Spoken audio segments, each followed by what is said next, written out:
My family framed me as ungrateful after I sacrificed everything, so I walked away clean and let truth surface without arguing, explaining, defending myself ever. I'm a 27-year-old guy, and for as long as I can remember, I was the one in my family who gave without being asked and fixed things before they ever had the chance to fall apart. It started so early that I didn't even question it. Adults used to smile at me and say things like, "You're so mature for your age," or "You're the easy one," and I wore those words like a badge of honor. Being calm, understanding, and low maintenance felt like praise, but looking back, it was also a quiet contract I never agreed to. My parents leaned on me in ways I didn't fully understand at the time. Emotionally, I was the listener, the mediator, the one who absorbed tension when arguments filled the house. Financially, it started small.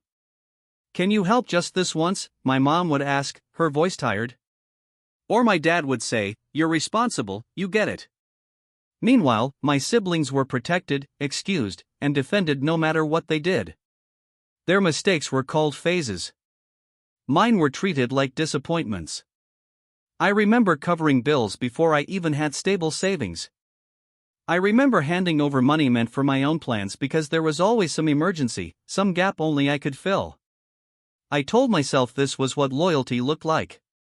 Love meant stepping up. Love meant swallowing discomfort. Love meant not keeping score. When friends asked why I never spent on myself, I'd laugh it off and say, "Family comes first." There were small moments that didn't sit right. A thank you that never came. A comment about how I was lucky to be so capable. A joke about how I didn't really need much anyway. Sometimes I'd feel a tightness in my chest, a quiet question forming, but I'd push it down. Everyone was stressed. Everyone was trying their best. I didn't want to cause problems.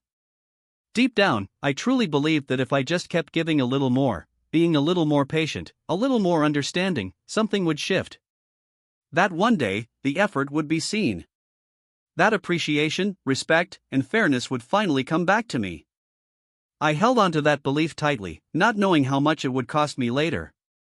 I started to realize my role in the family wasn't something I could ever step out of, even when I was exhausted.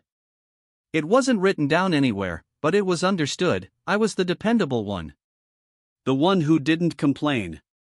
The one who adjusted. Anytime I tried to slow down or pull back, someone would say, "You're strong, you can handle it," like strength meant I wasn't allowed to struggle. It sounded like praise, but it felt more like a leash. Whenever I hinted that things were getting heavy, the reactions were always the same. My mom would sigh and say, "You know how much we've all been through," her voice thick with guilt. My dad would shake his head and say, "We thought you'd understand better than the others." And just like that, my feelings were folded back into responsibility. The message was clear: understanding meant silence. My siblings, meanwhile, lived by a completely different set of rules. If they messed up, there was always an explanation ready. "They're young. They're stressed. They didn't mean it." I watched mistakes get softened, rewritten, forgiven in real time. When I slipped even slightly, the disappointment was sharp and lasting. I'd hear, "We expected more from you," as if my value came with conditions. I remember one night standing in the kitchen, the lights buzzing softly above me, doing mental math over bills I hadn't planned to pay. My phone buzzed with a message asking if I could help out again, just this once. I stared at the screen, feeling that familiar pressure in my chest. Saying no felt like betrayal.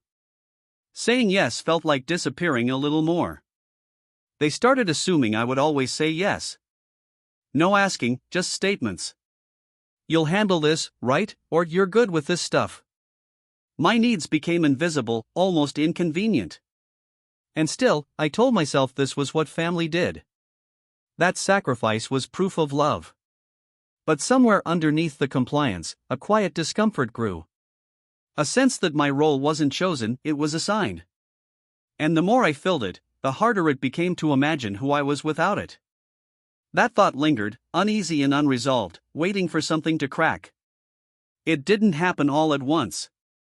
The money part crept in slowly, almost politely, the way problems do when they don't want to scare you yet. At first it was small things, covering a utility bill because someone was short that month, helping with groceries, sending a little extra just until next paycheck. Each request came wrapped in reassurance. It's temporary. You're the only one we can count on. I told myself this was normal, that families helped each other like this all the time. Then the requests stopped sounding like questions. They became assumptions. I'd get messages that didn't ask if I could help, only how soon. We need this by Friday. Can you just handle it this month too? My stomach would tighten when I read them, but my fingers still typed, okay. I started rearranging my own life around their needs, pushing my goals further down the line like they could wait forever. I remember sitting at my desk late at night, the room lit only by my laptop screen, calculating how much I had left after sending money again. Trips I wanted to take stayed imaginary. Plans I'd talked about for years quietly disappeared. When I mentioned saving for myself, someone laughed lightly and said, "You're lucky you don't have real responsibilities like the others." It stung, but I swallowed it. What hurt most was how invisible my effort felt. There was no gratitude, just expectation. If I hesitated even slightly, the tone shifted. I'd hear things like, "You've changed," or "Money matters more to you now," as if wanting stability made me selfish. Somehow, helping had turned into obligation, and obligation into proof of loyalty. I started noticing how easily my family planned their lives around my contributions. Decisions were made assuming I'd cover gaps. Emergencies appeared that somehow always landed on my shoulders. I wasn't asked what I wanted anymore. I was assigned. Still, I kept going. I told myself this was just a rough phase. That once things settled, I'd finally be appreciated. That love, real love, had to show up eventually if I just gave enough. But deep down, a quiet fear started forming that I wasn't being supported at all, only used. And I wasn't sure how much longer I could pretend not to see it. The first time I tried to set even a small boundary, it didn't feel dramatic at all. I wasn't angry or loud. I just said, carefully, that I couldn't help with one expense that month because I was stretched thin. I remember the silence that followed, not loud, not explosive, just heavy. It felt like the air in the room changed temperature. My mom looked at me like I had said something cruel, and my dad didn't even meet my eyes. After that, the reactions came in sideways. "You've been different lately," my mom said one evening, her voice soft but sharp underneath. "You used to be so understanding." My dad added, almost casually, "We thought you were more mature than this." No one asked how I was doing. No one asked why I was struggling. The message was clear: setting a boundary meant I was failing them. Soon, the guilt started coming in layers. If I didn't offer help fast enough, someone would sigh loudly or mention how stressed they were. If I tried to explain myself, I was told I was overthinking. "Why are you making this into a big deal?" they'd say. The irony burned. My silence was expected, but my honesty was treated like an attack. I started noticing how quickly this story shifted. One moment I was dependable, the next I was cold. One moment I was responsible, the next I was selfish. It was subtle, but it stuck.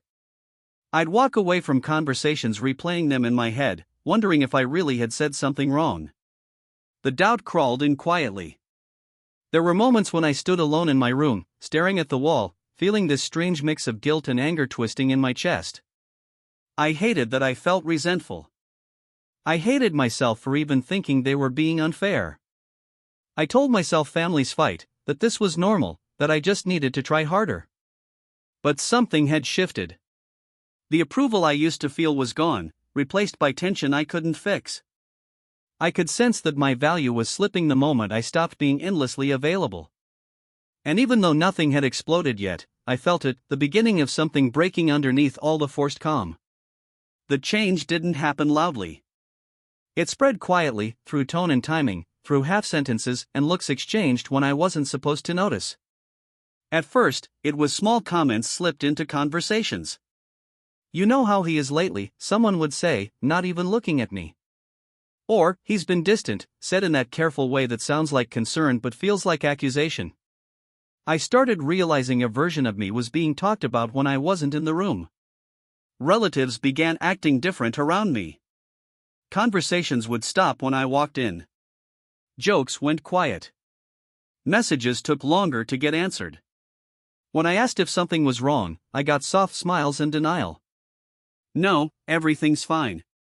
But it wasn't. I could feel it in the air, heavy and uncomfortable, like everyone was tiptoeing around a story I wasn't allowed to hear. Eventually, pieces slipped through. A cousin casually mentioned I'd been stressed lately and snappy, words I didn't remember earning. Another relative hinted that I'd been holding money over people's heads, which shocked me so much I laughed at first. That wasn't me. I had never thrown help in anyone's face. I had barely even talked about it. Yet somehow, that was now part of my reputation. What hurt most was how believable the story sounded. I'd always been the responsible one, the one with boundaries now, so it was easy to twist that into selfishness. My silence became proof. My distance became attitude. My exhaustion became arrogance. Every trait that once earned praise was being quietly repackaged into something ugly. I started replaying conversations in my head late at night, lying in the dark, staring at the ceiling. I wondered when exactly the narrative had shifted, and how I hadn't seen it happening. I felt like I was watching my own character get rewritten without my consent. There was a sinking realization that settled in slowly and painfully. This wasn't a misunderstanding anymore. It was a story being shaped on purpose, one where I played the role of the ungrateful one. And the worst part was knowing that no matter how much I tried to explain myself, the version of me they were creating was already spreading, quietly, efficiently, and without my voice in it. I didn't mean to find out the truth the way I did. It wasn't some dramatic confrontation or confession. It was an accident, the kind that changes how you see everything. One evening, while helping with something on a shared device, a message thread popped up that wasn't meant for me.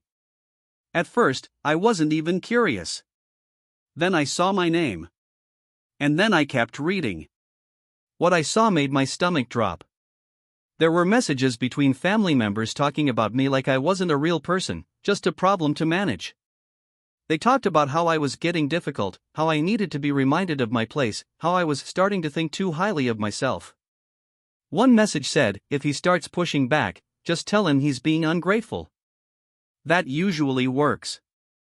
Another said I was too sensitive and dramatic, even though I'd barely raised my voice in my life. My hands were shaking as I scrolled. They weren't confused about me. They weren't misunderstood. This was intentional. They were coordinating a version of events that made them look reasonable and me look selfish. Worse, they talked about my help like it was a given, something owed. He won't actually stop helping, one message said. He never does. I felt sick. My chest tightened, and my ears rang like I'd stood up too fast. Every memory started rearranging itself in my head. Every guilt trip. Every disappointed sigh. Every time I was told I was better than this. It wasn't emotional chaos, it was strategy. A system that kept me useful and quiet. I remember sitting there in silence, the room feeling suddenly too small, the air heavy. My hands were cold. My heart was pounding so hard it hurt. This wasn't just hurt feelings anymore.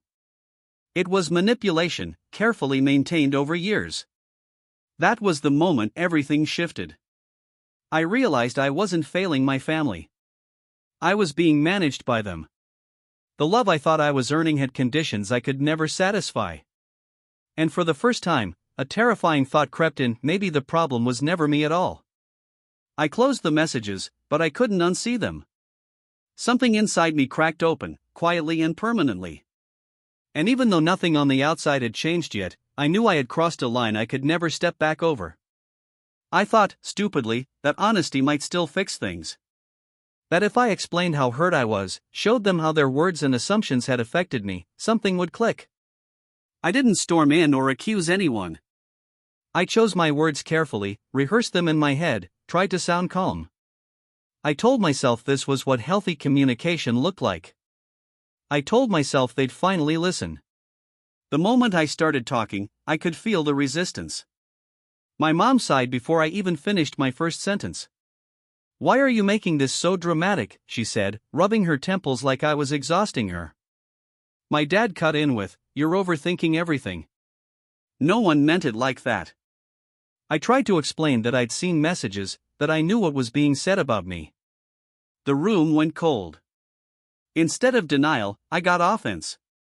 So now you're spying on us, someone snapped. Another voice chimed in, sharper this time, you always twist things to make yourself the victim. I felt my throat tighten. Every sentence I spoke seemed to get flipped and thrown back at me.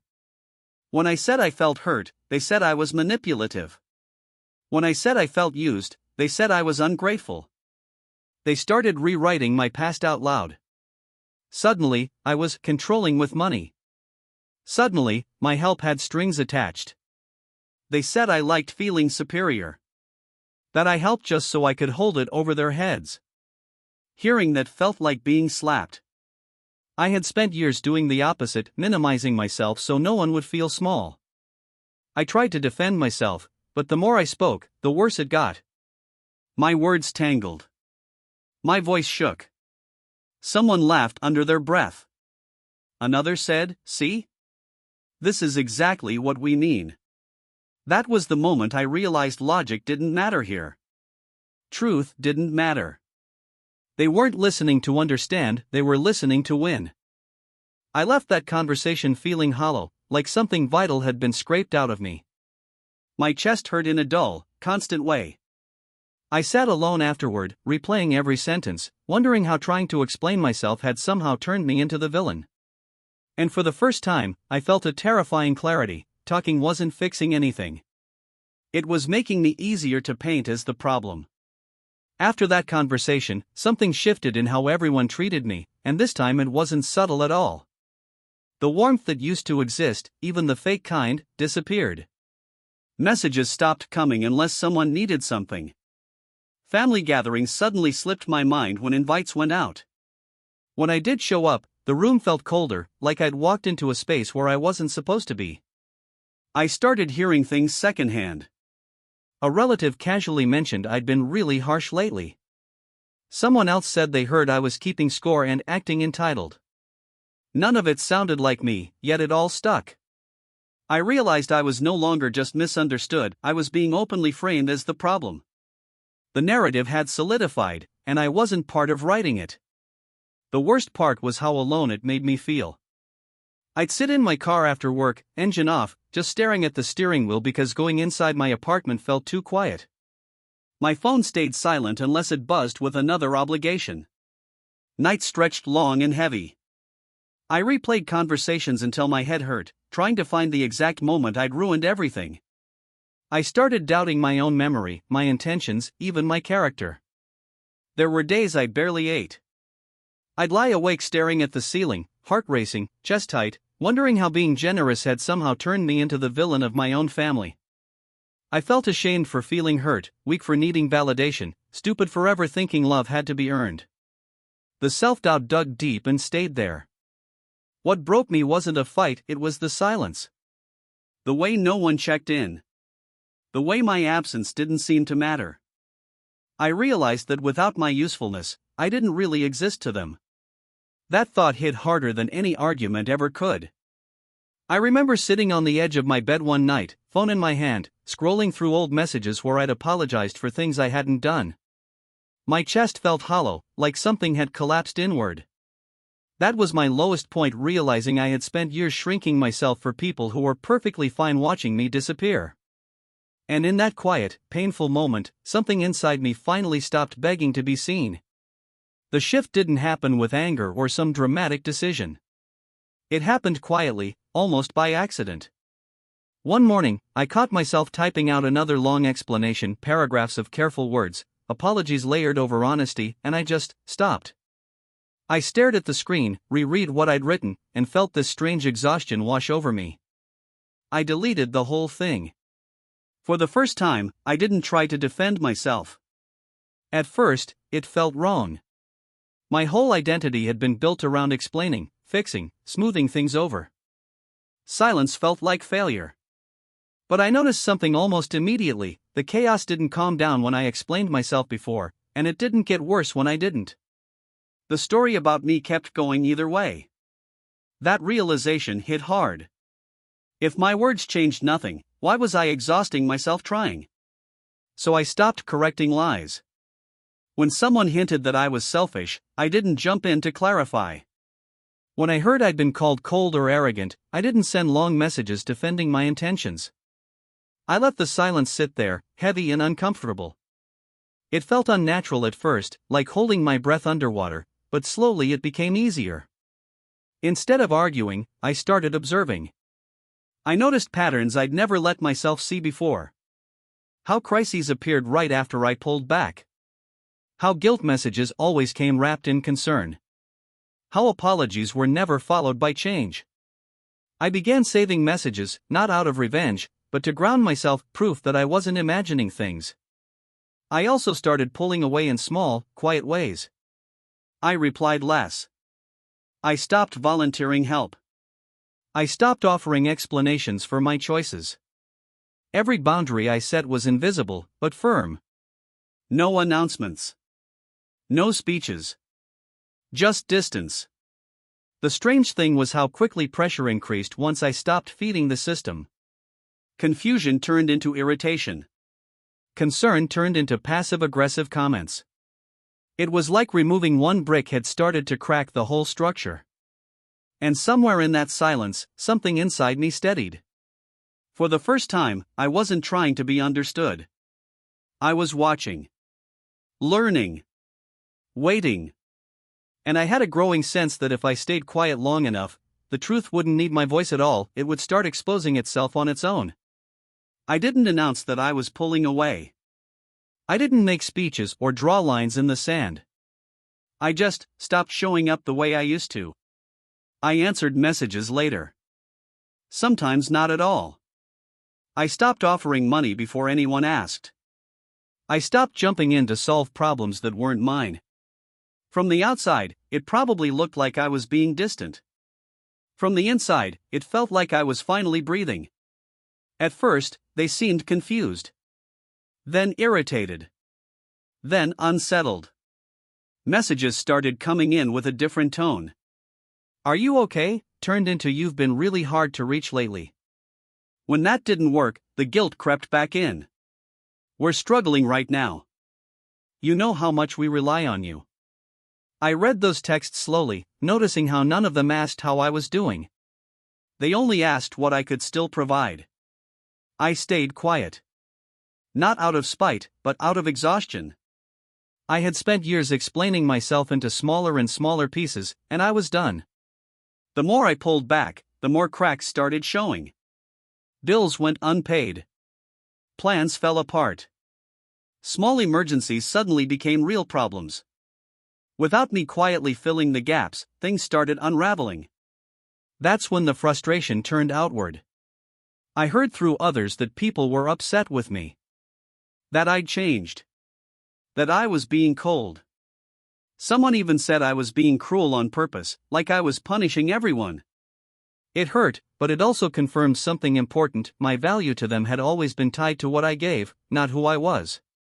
What surprised me most was how fast the tone shifted from disappointment to blame.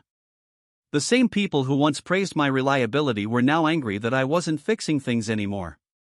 Their story started cracking under its own weight. Contradictions appeared. Complaints didn't line up. And people began noticing.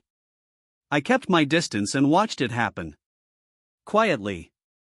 Carefully. Each day I felt a little steadier, a little less tangled in their emotions. I didn't argue. I didn't defend myself. I just let reality play out without my interference.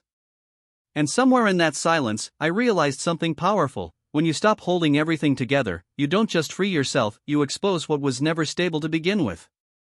The shift didn't happen all at once. It started in small, almost accidental moments. Someone noticed a bill hadn't been paid and asked why. Someone else realized a favor I usually handled had quietly fallen through. At first, they assumed I'd forgotten. Then they assumed I was being stubborn. But eventually, questions started pointing in a different direction, not at me, but at the people who had always spoken for me.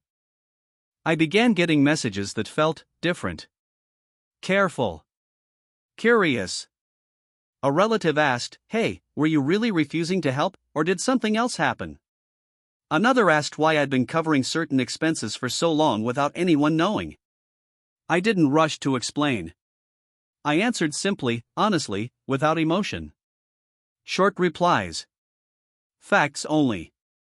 No defending. No pleading. Just clarity. That's when cracks really started to show. Stories didn't line up anymore. Someone would repeat a version they'd been told, and another person would quietly contradict it. Timelines didn't match. Claims about my attitude didn't fit with years of messages where I'd been apologizing for things that weren't even my fault. The narrative they'd built started collapsing under its own weight.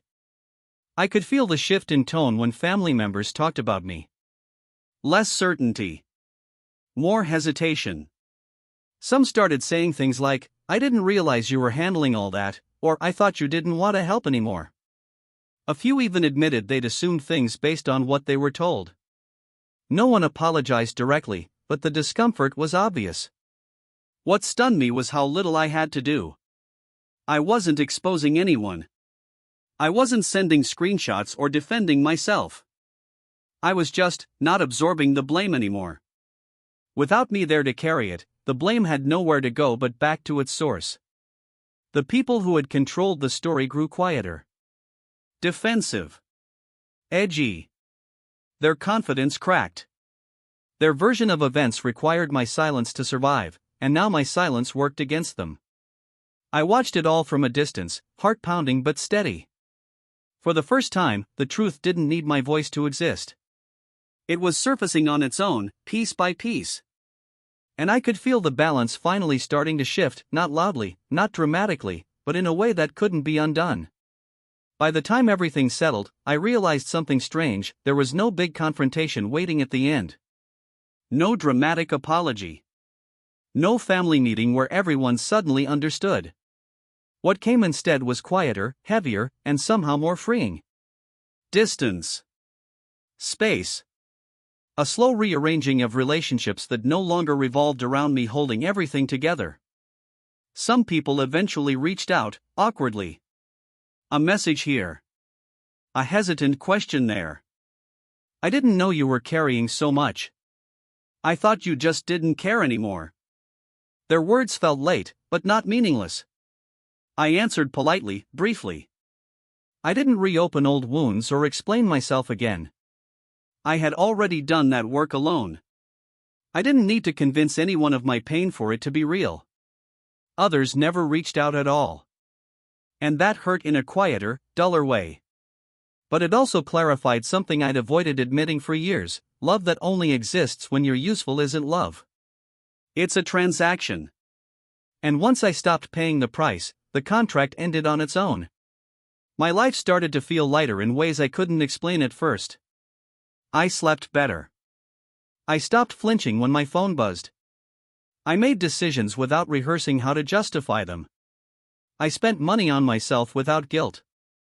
I laughed more real laughter, not the careful kind meant to keep peace. Slowly, I started to recognize myself again. The strangest part was realizing I didn't need revenge. I didn't need to expose anyone or win an argument. Walking away clean, without shouting or proving anything, was its own kind of justice. The truth had surfaced quietly, exactly as it needed to. The people who mattered saw it. The ones who didn't, never really had. I used to believe love had to be earned through sacrifice. That being the good one meant shrinking myself for others. Now I understand something I wish I'd learned sooner: love that costs your self-respect isn't love at all. It's control dressed up as family. I don't carry anger anymore. I carry clarity. And peace. And a firm boundary I no longer feel guilty for protecting. I didn't walk away loudly. I didn't burn bridges. I just stopped holding them up. And somehow, that was the most powerful thing I ever did.